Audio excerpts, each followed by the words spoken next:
Dans l'épisode du mercredi 3 novembre de Demain nous appartient, Nour, Sahel de Figueiredo, a passé une mauvaise nuit à cause d'une fuite d'eau arrivée dans sa chambre. L'agent immobilier arrive pour constater les faits et les deux jeunes adultes sont obligés de jouer à nouveau au faux couple. Cette fois-ci, Nour est beaucoup plus impliqué que la dernière fois, ce qui n'échappe pas à Gabriel, Martin Mille. Celui-ci confie à Charlie, Clémence Lassala, que Nour s'est montré très tactile.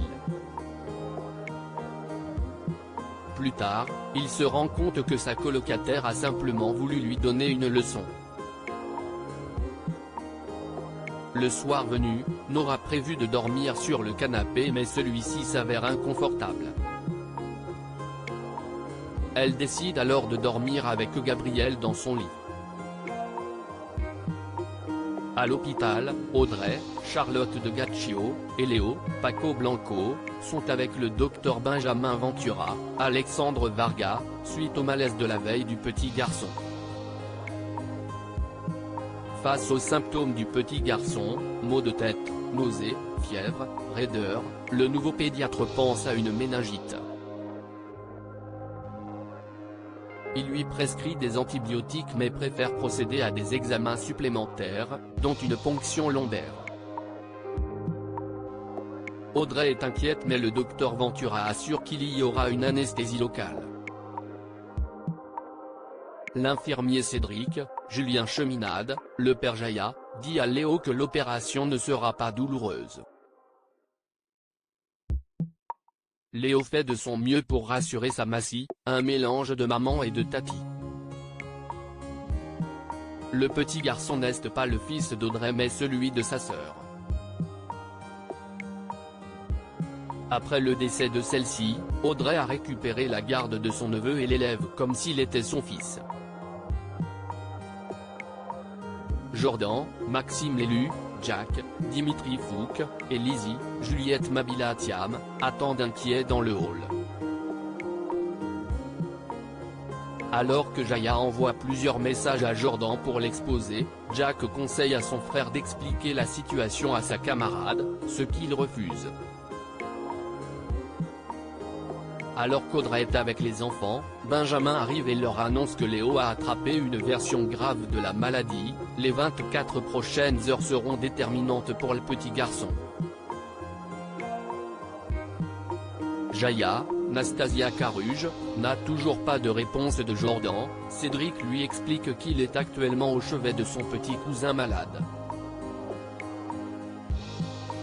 Alors que Jaya se rend à l'hôpital pour soutenir son camarade, celui-ci n'est pas du tout ravi de la voir, persuadé que sa visite est une manifestation de sa pitié. Karim est mis à pied par Martin dans Demain nous appartient. Jim Irving, Nicolas Bézin, arrive au commissariat accompagné de Virginie Corca, Audrey Lawton. Celui-ci souhaite porter plainte contre Karim pour agression et menace de mort. Martin, Franck Monsigny, n'est pas enchanté par cette décision mais estime que si est son droit. Il exige que Karim, Sami Garbi, se présente au commissariat pour exposer sa version des faits. Virginie lui précise qu'un témoin a assisté à la scène de l'agression. Plus tard, Karim se rend au commissariat pour donner sa version des faits en présence de Jim et son avocate Virginie. Face à une provocation du journaliste, Karim sort de ses gonds et menace à nouveau l'amant de son ex-compagne. Karim reconnaît avoir attendu Jim devant son hôtel pour le menacer, et affirme qu'il regrette de ne pas être allé plus loin. Martin n'a pas d'autre choix que celui de mettre à pied Karim. Ce dernier lui reproche de ne rien faire et craint que d'ici la trouvaille du corps de Marjorie, Marlène Verriera, Jim soit déjà à Miami. Lorsqu'il rend son insigne et son arme, il prévient Martin qu'il ne le lui pardonnera jamais si Jim s'en sort au détriment d'Anna, Maud Baker. Bart, Hector Langevin, rend visite à Anna en prison. Inquiet pour sa mère, il l'encourage à tenir et lui dit avoir envoyé de l'argent pour qu'elle puisse s'acheter des choses.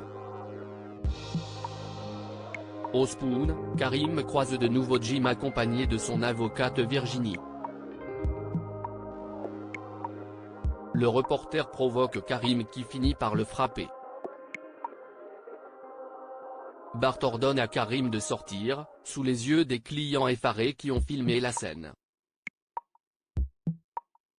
Le policier se rend chez Chloé, Ingrid Chauvin, pour lui raconter l'incident.